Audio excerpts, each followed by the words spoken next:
feeling. You step out somewhere new, you're excited, and then suddenly you realize you've got absolutely no clue which way is which. Oh, definitely. Happens to everyone, right? Exactly. And that's what we're diving into today, really getting comfortable asking for directions in English. We've looked at some really helpful materials designed for English learners, actually. Yeah, practical stuff. And our goal here is to give you the phrases sure, but maybe more importantly, that bit of confidence.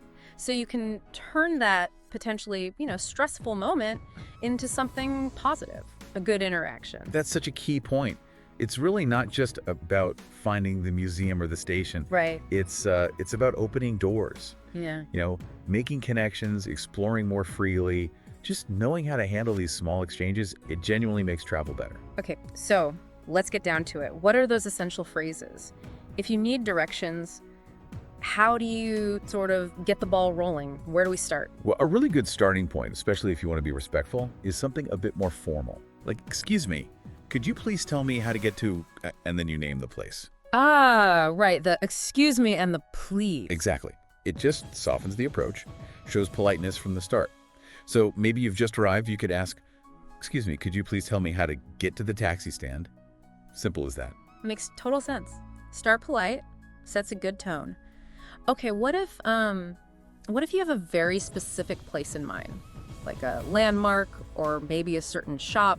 Right. If it's specific, you could try something like, I'm trying to find, say, the library. Do you know where it is? Okay. It's direct, but it's still polite. It clearly states what you need. So maybe you're looking for that famous cafe. Yeah. You could ask, I'm trying to find the Daily Grind. Do you know where it is? Nice and clear. I like that.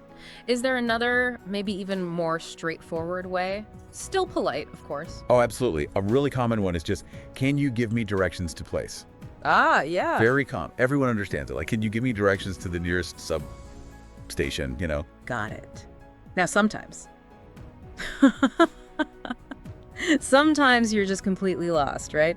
You don't even know which way you're facing. Ah, yes, we've all been there. You know the place you want to get to, but not where you are relative to it. Exactly. In that situation, something like, I'm not sure where place is, can you point me in the right direction? Can be really useful. Okay, point me in the right direction. Yeah, it acknowledges you're a bit lost and just need a general steer. Maybe you see a sign, but you're not sure if you're actually walking towards it or away from it. That's a good time to use it. And what if just pointing isn't quite enough? What if you feel like you need the step-by-step? Ah, okay. If you need more detail, you can ask, could you walk me through how to get to place? Walk me through. Yeah, that signals you're looking for those turn-by-turn instructions, not just a general idea. Okay, let's try to paint a picture here. Say you're in a new city, keen to find the main museum. How would you actually use one of these? Right. Well, you'd look for someone who, doesn't seem to be rushing madly. Yeah, maybe someone local looking. And you'd approach them and say, excuse me, could you please tell me how to get to the city museum? Okay, simple enough. You've asked politely. What kind of answer might you get? Well, they might say something like, oh, the city museum. Sure. Oh. Yeah, just go straight down this street here for maybe 2 blocks. Okay, 2 blocks straight. And then you'll see a big park over on your left. You can't miss it. The museum's right across from the park. Great. And then how do you respond to show you got it?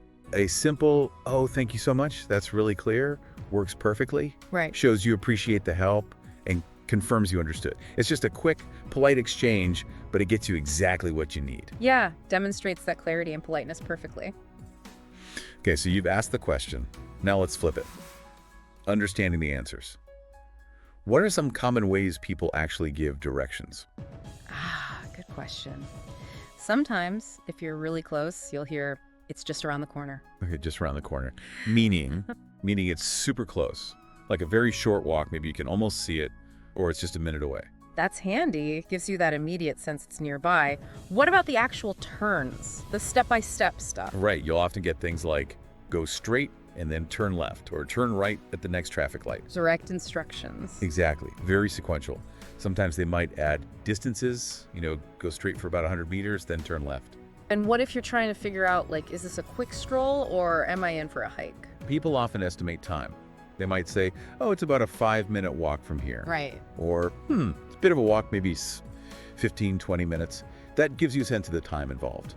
And I guess you could always ask for clarification if you need it. Is that a fast 5 minutes or? Absolutely. It's fine to ask, sorry, how long did you say that would take, or how far is that, roughly? Landmarks seem important too. People often use them, don't they?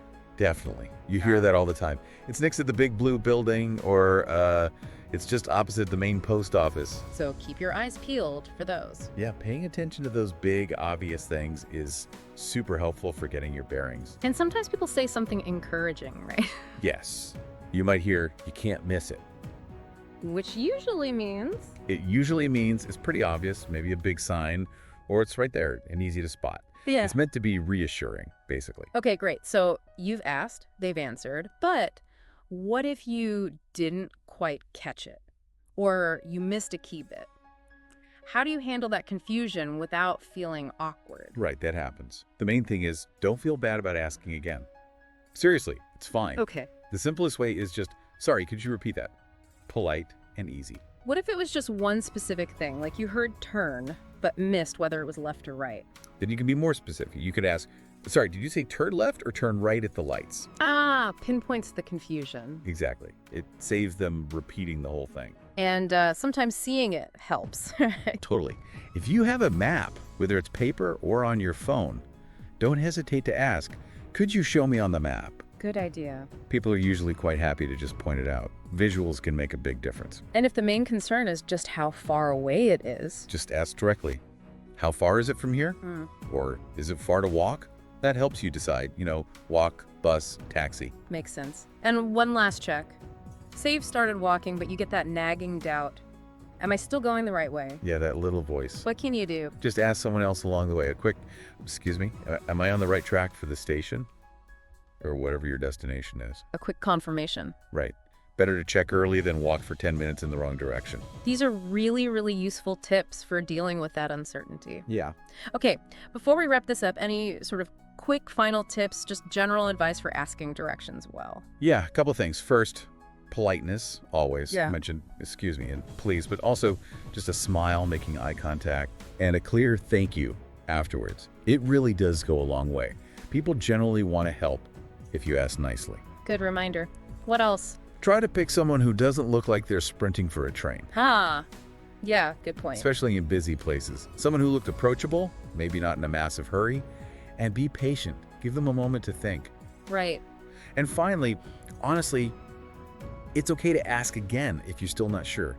Ask a different person. Compare the answers. Or, use your phone map just to double check what you were told.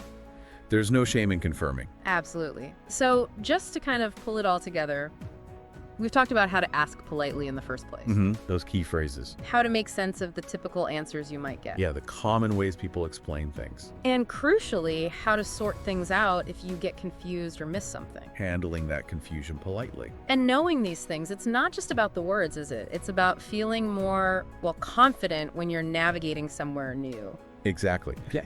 Every single time you ask for directions and you successfully find your way. Yeah. You're not just getting to your destination. You're building those communication skills. You're building your confidence for the next time. Yeah. It all adds up. That's a great way to put it. And maybe think about this. How mastering even these seemingly small interactions, like just asking for directions without feeling stressed, how much can that actually improve your whole experience when you travel? It can turn potential anxiety into just another chance to connect. It really can. It makes the whole world feel a bit more accessible, doesn't it? Absolutely. More empowering.